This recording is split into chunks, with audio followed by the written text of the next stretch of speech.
So, let's jump right in. That 7.7 earthquake on March 28th really turned worlds upside down.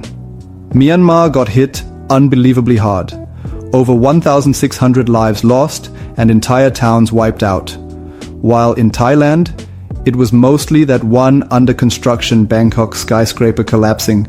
The differences are pretty startling. Right, it's wild. What's the main explanation for such a split? Well, first off, the epicenter was just 16 kilometers northwest of Sagaing in Myanmar, super shallow at about 10 kilometers. That meant the quake unleashed its raw force right there on the Sagaing fault, a strike-slip type. Meanwhile, Thailand, sitting roughly 600 miles away, got the dissipated waves. Yeah, exactly. I get that distance matters, but there's more to it, isn't there? Absolutely. Take construction, for example.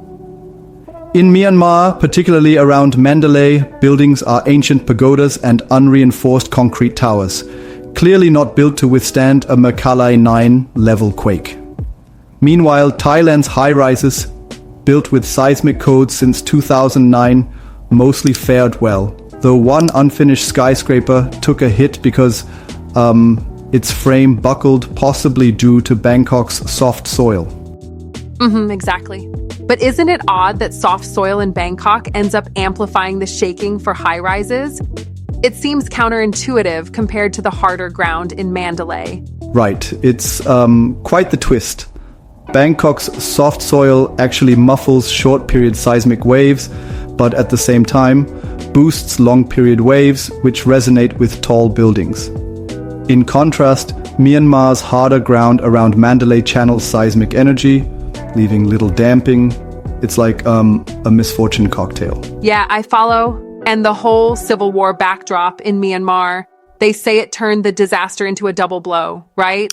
Airstrikes after the quake, collapsed bridges, a disrupted rescue, and all that. Exactly.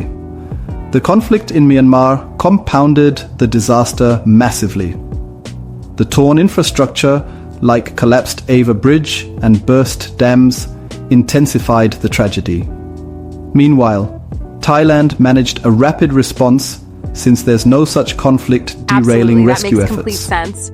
There's also that economic angle, isn't there? Myanmar's losses are like over 10 billion against a $6.4 billion GDP, while Thailand, with its massive economy, can better absorb the shock. Correct, and that kind of reckoning has